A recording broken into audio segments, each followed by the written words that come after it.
అందరికీ స్వాగతం అండి. మనం కొన్ని రోజుల క్రితం ప్రతి శుక్రవారం వడ్లతో తట్టెండాలి అనే సామెతను ఆధారంగా మన నిత్య జీవితాల్లో జరిగే చాలా సంఘటనల్ని ఒక చిన్న కథ, కబుర్లు రూపంలో చెప్పుకున్నాం కదండి. మన వీక్షకులు కూడా చాలా మటుకు ఆదరించారు దాన్ని. మళ్ళీ కొన్ని రోజులు సామెత జీవితం అనే శీర్షికన మనం నిత్య జీవితాల్లో ఎదుర్కొనే కొన్ని సంఘటనల్ని చూసినవి కావచ్చు, విన్నవి కావచ్చు, మనం ఎదుర్కొన్నవి కావచ్చు, అలా అప్పుడప్పుడు మళ్ళీ చెప్పుదాం అనిపిస్తోంది. సరే మరి వీడియోలోకి వెడితే, అదిగో బొమ్మలన్నీ అక్కడ వేసాను కదా, అది ఆడుకుంటున్నట్టుగానే నువ్వు కూడా వాటితో ఆడుకో కాసేపు తల్లి చెప్పి పనిలో పడింది. విసురుతకి ఆ బొమ్మలేవి నచ్చటం లేదు. తల్లి వెనకాలే తిరుగుతూ చిన్నగా గునుపు మొదలెట్టింది. అలా మొదలుపెట్టిన గునుపు కాస్త చిన్నగా స్వరం పెంచి పేచీలోకి దిగింది. విస్తృత తల్లి అటు ఇటు పనిచేసుకుంటూనే దాన్ని సముదాయించడానికి ప్రయత్నిస్తోంది. అప్పటికి చిన్నగా ఈ పేచీ మొదలుపెట్టి 5-10 నిమిషాలైంది. అవతల బొమ్మలతో ఆడుకుంటున్న వినీత ఒకసారి పరిస్థితినంతా చూసి విస్తృతని పరిశీలించి మళ్ళీ ఏమెరగనట్టు తాను ఎదురుకుండా ఉన్న బొమ్మలతో ఆడుకోవడం మొదలెట్టింది. తల్లి సముదాయింపబడని విస్తృత కొంచెం స్థాయి పెంచుతోంది. సాయంత్రం డాడీ వచ్చాక చెప్తానన్నాను కదా, ఆడుకో కాసేపు, అది ఆడుకోవట్లేదు అంది కొంచెం విసుగ్గా విస్తృత వాళ్ళమ్మ. వింటేగా.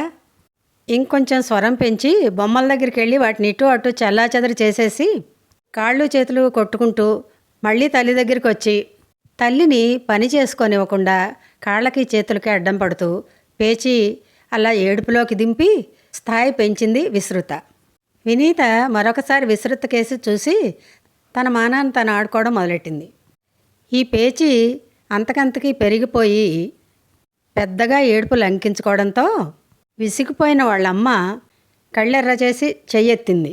సాయంత్రం డాడీ వచ్చాక చెప్తానన్నాను కదా, ఏమిటి వేషాలేస్తున్నావు?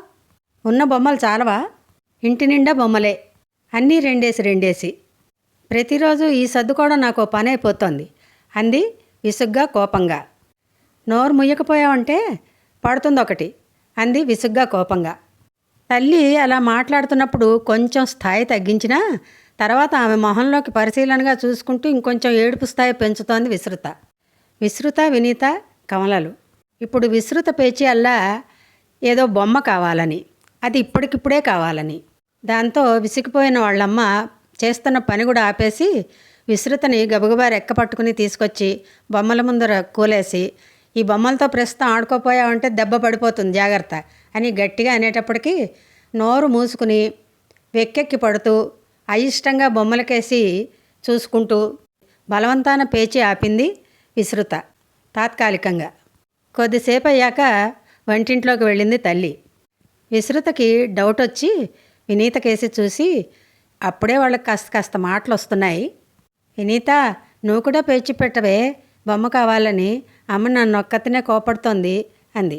ఆ మాటలు విన్న వినీత, డాడీ నీకెలాగూ బొమ్మ తెస్తే నాకు కూడా తెస్తారు కదే, నేనెందుకు ఏడవడం అంది అమాయకంగా చిన్నగా. అదండి విషయం. ఇక్కడ ఏడ్చేదాని మొగుడు వస్తే నా మొగుడు వస్తాడని ఒక సామెత చెప్తూ ఉంటారు పెద్దలు.